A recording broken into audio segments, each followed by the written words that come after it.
Bonjour à tous, bienvenue sur ma chaîne YouTube. Donc on se retrouve pour ce tuto en français qui concerne le Boeing 747 sur Flight Simulator 2020, notamment avec le mode SALTI qui permet d'obtenir de meilleures performances et de meilleurs systèmes pour le pilotage de cet avion, qui est donc un gros porteur. Donc là, ça concerne la troisième et dernière partie tuto de cet avion qui là va aborder l'étape de descente, d'approche et d'atterrissage en ILS. Donc pour vous rappeler l'approche concernée, donc avec le plan SimBrief que j'ai sauvegardé et chargé dans mon simulateur, donc ça va être une arrivée donc à Paris-Orly, LFPO, piste donc 06 en ILS, et donc ça permet ici d'avoir un regard sur la charte aéroport. Donc c'est bien la piste 06 en ILS, donc c'est un tuto qui s'adresse aux débutants notamment, et la piste, donc l'approche en ILS est pour le coup l'approche la plus traditionnelle, si je puis dire, et ça permet d'être accessible aux débutants, car en fait c'est le pilote automatique qui va se charger de capturer cette fréquence ILS, donc de façon horizontale avec le localizer et verticale avec le glide slope. Donc de retour ici dans notre avion, pour vous rappeler, nous avons donc bien les points qui sont insérés dans le MCDU, je suis à mon altitude de croisière de 28 000 pieds, et là nous voyons donc qu'à Bocno c'est bien 28 000, mais nous devons être à 21 900 pieds au point AMB. Donc ce qu'on va faire, vu que le point AMB est situé quand même assez proche du point Bocno, on va commencer à faire une descente, on va programmer l'altitude finale qui est donc de 4000 pieds pour vous voyez les points de capture ILS, donc c'est bien 4000, en altitude finale. Le point d'interception ILS est à 4000. On voit que le point AMB est à 29 nautiques miles, donc il faut être à 29 900 à ce point présent. Donc nous pouvons d'ores et déjà activer la vitesse verticale pour rester pour le moment à une vitesse de 310 nœuds. Et nous allons ici réduire l'altitude gentiment pour arriver à 21 900 pieds à ce point. Donc l'idée et l'intérêt de cet avion, notamment en descente, c'est de toujours respecter les points qui sont indiqués ici, d'altitude, à respecter avec le FMC. Donc je vais devoir être et faire en sorte d'être à 21 900 à AMB, d'être à 12 900 à CAD, ensuite SOTIP 11 750, ainsi de suite, jusqu'à arriver aux 4000 pour capturer l'ILS. Donc en fait l'intérêt c'est de suivre les points au fur et à mesure. Cependant, vous voyez qu'au niveau de la vitesse, le FMC n'est pas cohérent. Parce que là, il m'indique qu'en fait, je vais devoir rester à 310 nœuds tout le long du vol jusqu'à l'atterrissage. Or, vu qu'on est en phase de descente, on peut d'ores et déjà programmer la page d'approche du FMC et se rendre ici sur les détails de la piste d'arrivée qui est la piste 06, donc qui fait 3652 mètres, donc qui est relativement longue. Et nous pouvons programmer ici la vitesse d'approche avec des degrés de flaps, des degrés de volet à 30, ce qui veut dire que nous atterrirons environ avec une vitesse d'approche finale de 140 nœuds environ. Peut-être qu'on rajoutera un petit peu en fonction du vent, mais cette page-là est d'ores et déjà programmée. Donc vous voyez qu'ici au niveau de la vitesse, c'est pas cohérent. Donc en fait, on va devoir faire en sorte que, à l'approche des 10 000, on soit à 250 nœuds, toujours avec la même restriction. Donc 21 900 pieds à AMB, on surveille, on est à 27 000, il reste 13 nautiques miles, on va descendre davantage. L'intérêt est de toujours anticiper et de pouvoir être, même si on peut, à une altitude inférieure au point indiqué. Donc si on arrive en avance à AMB, c'est pas plus mal. Donc on va zoomer davantage. On va se mettre sur l'altitude minimum en barreau. On peut la sélectionner? Oui, on peut la sélectionner. Donc l'altitude de décision pour la piste 06 sur la charte est de 483 pieds. Donc c'est l'altitude à laquelle, enfin c'est le seuil maximal sur lequel le pilote doit confirmer ou non son atterrissage. En cas d'anomalie, l'avion devrait redécoller en soi. Donc là, on a dit 483. Donc, on va augmenter. Donc c'est uniquement, vous voyez, par 50 les unités. Donc on va se mettre à 500. Voilà. Ça c'est bon. Donc l'altitude de transition à Paris est de 5000 pieds. Donc à 5000 pieds, nous mettrons la pression barométrique sur la valeur de Paris. Là on va descendre davantage pour que nous puissions arriver au point CAD à 12 900 pieds, comme indiqué sur le FMC, et ainsi de suite. Tout simplement. Donc on surveille toujours notre plan de descente, de façon à ce que les paliers d'altitude soient respectés via le FMC. Donc vu que la piste 06 est relativement longue, mais pas non plus la plus longue de toutes les pistes, on va pouvoir mettre un autobrake par défaut sur 2. Voilà. Comme ça, le freinage automatique fera son travail au moment où l'avion touchera le sol. Voilà, donc ce que je vous propose, c'est que je vais continuer ma descente en respectant les paliers. Donc vous allez voir qu'on va vite arriver à notre point CF06 qui correspond au point d'interception ILS. Et on se retrouve au moment où j'approche des 10 000 pieds, comme ça on pourra parler de la phase d'approche plus précisément. Voilà. Donc écoutez, je vous retrouve très rapidement. Je coupe la vidéo et je vous retrouve au moment où j'approche des 10 000. A tout de suite. De retour. Me voici de nouveau afin de poursuivre ce tutoriel qui concerne, comme prévu, la phase d'approche et d'atterrissage en ILS avec le Boeing 747. Donc pour reprendre là où nous en étions, c'est que vous voyez, comme prévu, j'ai respecté les paliers de descente. Donc là, au point CAD que nous venons de passer, je devais être à 12 900. Donc là, pour le prochain point, ce type, je dois être à 11 750. Donc on va y arriver petit à petit. C'est dans à peu près 5 nautiques miles. Et donc on va devoir s'occuper de l'approche et l'atterrissage en ILS. Donc pour rappel, les autobrakes sont bien mis sur 2. Nous avions bien mis l'altitude de décision à 500 pieds. Et la vitesse d'approche finale enregistrée dans le FMC est donc aux alentours des 140 nœuds. On mettra 145 car il faut en fait ajouter 5 nœuds en fonction du vent. Donc on ajoutera 5 nœuds, ce qui fera 145 nœuds pour la vitesse finale. Donc on est toujours en descente manuelle, on va donc décélérer à 250 nœuds comme prévu, et vous voyez que donc nous sommes en vitesse verticale pour la descente. Vous avez ici l'arc de cercle vert qui indique qu'avec ce taux de descente actuel, pour cette latitude finale, nous arriverons à ce niveau-là, très précisément, donc au point PO 611. Donc l'intérêt, c'est de pouvoir arriver justement aux 4000 pieds, au point CF06, qui est juste après. Donc, en réduisant la descente, vous allez voir que l'arc de cercle va avancer, ici. Plus vous réduisez la descente, plus l'arc de cercle va avancer, et inversement. Donc l'idée, c'est de pouvoir se céder avec cet arc de cercle pour arriver à l'endroit voulu au bon moment. Donc, nous allons arriver petit à petit aux 10 000 pieds. Donc nous pouvons d'ores et déjà remettre nos phares d'atterrissage, décélérer avec les speed brakes pour arriver aux 250 nœuds prévus avec les restrictions des 10 000 pieds. On va même pouvoir passer à 240 pour anticiper et zoomer davantage pour qu'on ait un œil plus avisé sur la map de navigation. Et là vous voyez que en zoomant, donc l'arc de cercle nous fait arriver ici à peu près à 4000 pieds. Donc c'est trop tôt, donc on va ralentir la descente davantage.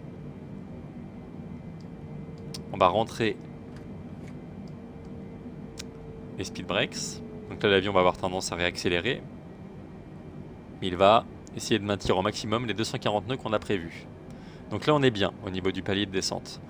Donc toujours s'assurer en fait que vous respectez les paliers de descente qui sont notés dans le FMC. Donc là, faire en sorte soit d'arriver au point indiqué à l'altitude qui est indiquée ici, ou alors de faire correspondre l'arc de cercle vers là où vous voulez arriver avec le taux de descente que vous avez.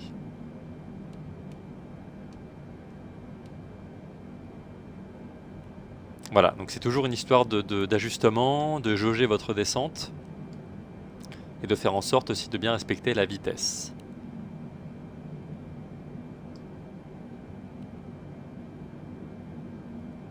Donc, là ce que pour faire également, c'est on va approcher bientôt des 7000 pieds, donc on va pouvoir décélérer à 220 nœuds. Donc, nous avons bien les autobrakes qui sont ici sur la position 2, car la piste fait environ, après conversion, 12 000 feet. Donc elle est relativement longue, mais c'était pas non plus la plus longue. Donc on fait en sorte d'avoir quand même 2, en sachant que cet avion, quand même, vu qu'il est léger comme évoqué précédemment, étant donné que c'était un vol assez court, eh bien il va être en fait facilement maniable.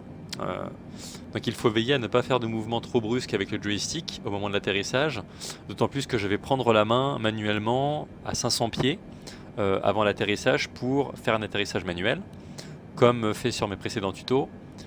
Et ça permet d'avoir aussi un regard sur eh bien, un atterrissage manuel. On va s'aider de la fréquence ILS, car vous allez voir qu'en fait, comme évoqué dans le panneau, ici radio navigation, elle est bien sur 108.50, comme sur la charte d'Orly. Donc le localizer et le glide slope vont venir s'aligner ici, et on pourra finaliser notre approche finale et l'atterrissage en manuel. Donc on va pouvoir décélérer à 220.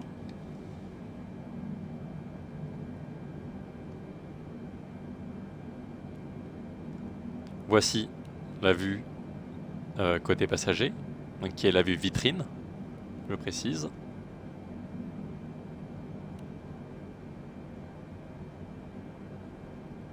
Alors petite astuce par rapport à la vue vitrine. Moi j'utilise une touche de mon pavé numérique, enfin j'utilise le petit point afin de pouvoir, quand je veux, pouvoir aller librement sur ma vue vitrine et retourner ensuite dans le cockpit. Donc juste pour vous montrer, vu que cet avion n'a pas encore la possibilité d'avoir des vues personnalisées où bon nous semble, on peut uniquement disposer des vues vitrines. Donc dans commande, notamment sur mon clavier, l'entrée, donc j'ai attribué cette touche là. Et vous voyez que c'est donc l'option basculer drone. En fait, ça vous permet de choisir votre vue vitrine via l'onglet caméra qui est en haut, de pouvoir aller dessus, par exemple vitrine, la 16, et si j'appuie sur la touche raccourci clavier, je retourne dans le cockpit et je retourne sur ma vue vitrine. Voilà. Donc vous voyez que l'arc de cercle est parfaitement pour l'altitude finale des 4000 pieds, avec un taux de descente à 900 pieds par minute, on va arriver vraiment au niveau du point CF06. Donc c'est ce qui nous importe. On a passé ici le petit 1, qui signifie que on va pouvoir déployer un cran de volet. Allons-y.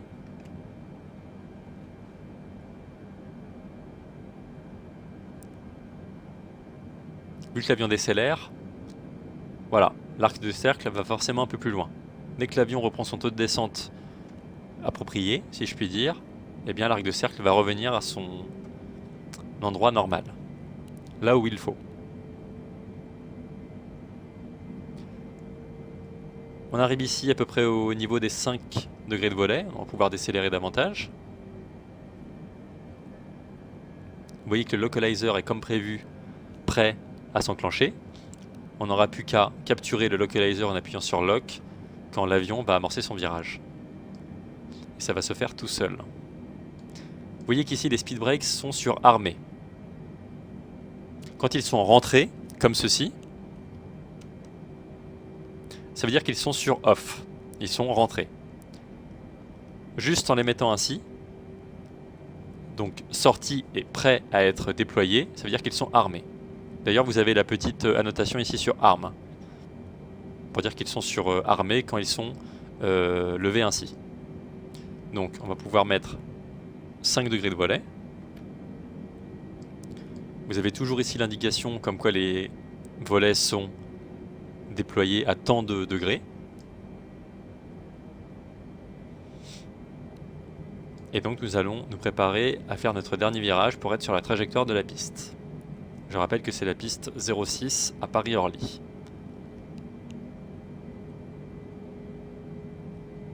Alors cet avion est vraiment très sympa à piloter.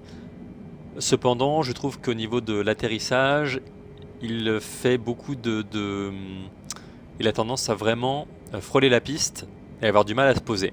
En fait, quand il touche les roues, avec les roues arrière, quand il touche la piste, il faut avoir tendance à vraiment cabrer un petit peu le nez vers l'avant pour qu'il puisse toucher complètement la piste.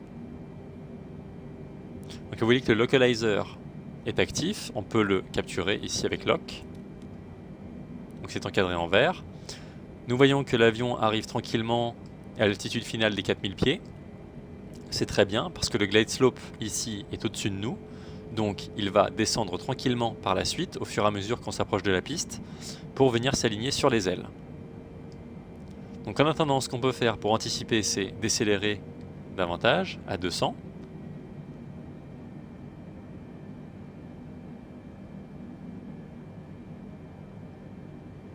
Le glide va commencer à descendre et à venir s'aligner sur l'avion.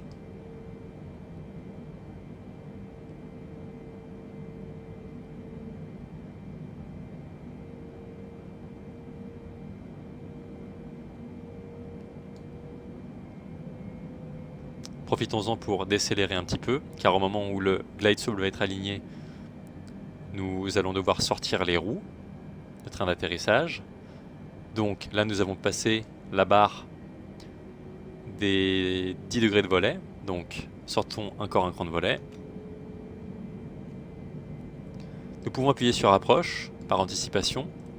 Comme ça, l'avion va automatiquement capturer le glide slope, donc la trajectoire verticale. Et c'est le même principe en fait sur chaque avion.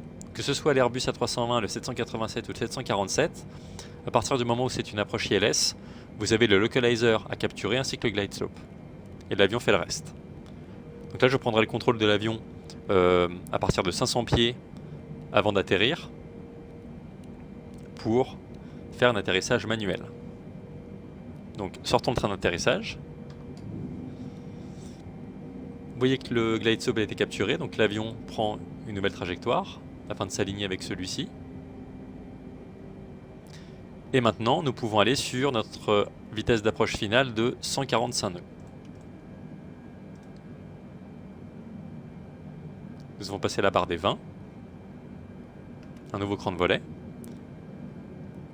Et ainsi de suite, jusqu'à déployer les volets complets pour notre approche finale.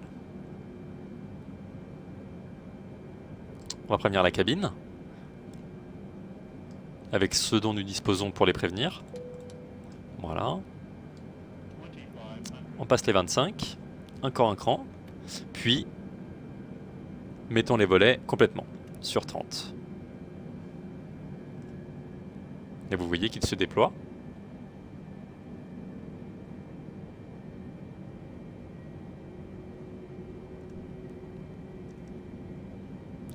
Donc pour ceux qui adorent en tout cas le 747, je recommande d'utiliser ce mode, qui est le mode Salty, qui permet vraiment d'avoir de meilleures performances, un avion plus optimisé et surtout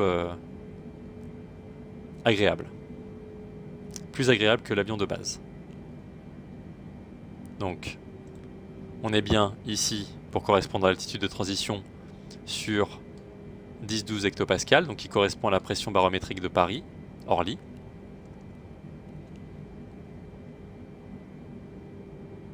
Donc là vous voyez qu'on approche petit à petit des 500 pieds prévus. Donc je prendrai le contrôle manuellement de l'avion pour le faire atterrir et je mettrai l'autothrottle à 0 juste avant de toucher la piste pour que les autobrakes se mettent en action pour faire freiner l'avion automatiquement.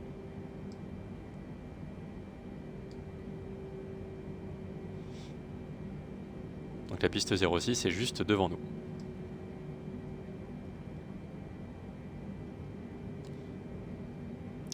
Donc voici comment se déroule l'approche avec l'approche finale et l'atterrissage dans un instant sur le Boeing 747 avec le mode SALTI 747.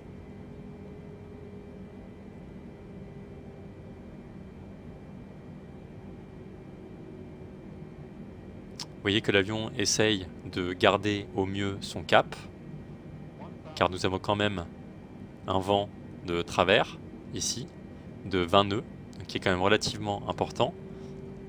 C'est pour ça que l'avion doit garder sa trajectoire.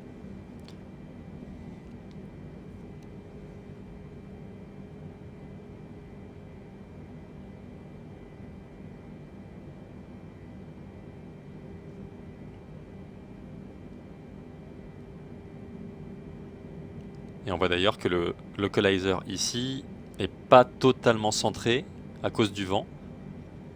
Donc je vais faire en sorte de centrer manuellement pour l'atterrissage. Donc je vais prendre le contrôle, débrancher le pilote automatique ainsi que l'automanette juste avant de toucher.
Et voilà, donc atterrissage finalisé. Nous pouvons prendre la sortie qui est ici, remettre un petit peu de gaz. Donc vous voyez qu'au moment du toucher, l'avion est relativement sensible. Et en fait, il faut avoir tendance à justement mettre le joystick un petit peu vers l'avant pour le faire toucher davantage. Mais nous sommes bien arrivés à Paris-Orly. Et donc il est vraiment un corps différent du pilotage manuel de l'Airbus A320 et du 787. C'est encore un autre... il a encore un autre comportement, et vu qu'il est relativement léger, comme vu précédemment, c'est vrai que c'est encore un cas de figure différent. Donc tout dépend du carburant, des conditions atmosphériques, de la météo, de l'avion lui-même. Donc on peut déconnecter le bouton approche, remettre les lumières de taxi, désactiver les landing lights. On va faire en sorte de bien prendre la trajectoire et on va aller se garer pas loin. Donc toujours remettre des gaz au moment du virage avec cet avion. On va en profiter pour éteindre toutes les lumières dont nous avions besoin pour atterrir, notamment les anti-collision, les lumières d'aile, les phares d'aile. Et nous allons rentrer les volets et effectuer un virage ici pour aller nous garer.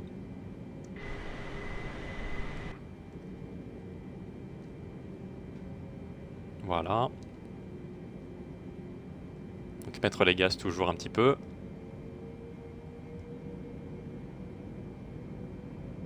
Et vous voyez qu'en appuyant sur le palonnier, donc en freinant et en mettant les gaz, l'avion prend un virage plus important. Il a plus d'amplitude. Donc c'est ce qu'il nous faut. Et on va s'occuper de la parking checklist ensemble. Comme ça, on aura fait tous les points. Et donc là, faire en sorte de s'arrêter au niveau du trait jaune. Ça ira très bien. On serre le frein de parc. On serre le frein de parc. Throttle à 0. De retour dans le cockpit.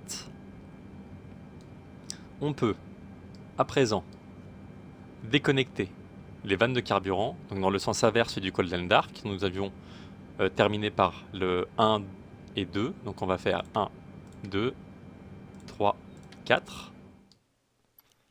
Voilà, donc vous voyez que c'est un vol en 42 minutes. Pour comparer avec SimBrief, voilà, c'était environ estimé à 47 minutes. Donc vous voyez que c'est à peu près cohérent et on est même un petit peu en avance. À présent, après avoir éteint les vannes de carburant, on peut directement éteindre donc les taxi lights, parce qu'on a fini le taxi, les lumières beacon, mettant sur off au milieu, comme quoi l'avion n'est plus considéré comme dangereux et en mouvement avec les moteurs tournants. On peut rebasculer le transpondeur sur standby. Et nous pouvons ici déconnecter le flight director, éteindre les lumières caution warning, et nous pouvons nous pencher sur l'overhead ici, afin de couper nos pompes de carburant, une par une. Voilà, ainsi que les lumières de navigation, nous n'en avons plus besoin. On peut également couper les purges moteurs. Et ensuite, une fois que tout ça est fait, on va pouvoir mettre sur off le dégivrage. D'ailleurs, on n'en a pas eu besoin pendant le vol, mais on le laissait allumer au cas où, parce que c'est vrai que ça peut arriver. On va mettre le GPS sur off, avec les 3 IRS. Donc là, vous voyez qu'au niveau des écrans, que tout s'éteint, tout est en train de s'éteindre. Donc en cliquant sur Nlab, bon, il reste comme ça, c'est pas grave. Speed, c'est pareil, pas de souci. On peut retourner sur l'overhead et on va pouvoir couper le générateur, même si cela a été d'ores et déjà démarré. Vous savez, au moment où on a fait le Cold and Dark, dès que vous allumez la batterie et la PU, ils se mettent en marche. Donc là, on va pouvoir les éteindre. Les bus de couplage. La PU est sur off, directement. Alors j'aurais pu l'allumer, après avoir éteint les moteurs. Mais là, il est directement sur off, donc ce n'est pas grave. C'est juste pour vous montrer. L'alimentation de secours. Et la batterie. Voilà. Donc en fait, ça reprend le schéma en sens inverse du Cold and Dark. Il faut tout refaire dans l'autre sens. Voilà. Donc, c'était pour vous montrer le tuto qui concerne l'approche et l'atterrissage en Boeing 747. Donc comme évoqué avec vous, c'est un avion qui est relativement sympa, surtout avec le mode Salty, je vous le recommande. Le lien de téléchargement sera dans la description de la vidéo. Et j'espère que cet avion vous plaira également. Il est notamment toujours en évolution. Les développeurs apportent des modifications. Alors, moins souvent que pour l'Airbus A320 par exemple, mais c'est un avion qui reste prometteur. Donc j'espère que ce tuto vous aura plu. Vous voyez qu'on est arrivé avec un beau soleil à Paris, tout comme au départ de Bordeaux. Donc ce fut un plaisir de vous présenter cette vidéo. Je reviendrai vers vous très rapidement et prochainement avec de nouvelles vidéos et de nouveaux tutos. D'ici là, je vous souhaite de très très bons vols. Portez-vous bien et à très vite sur ma chaîne. Ciao!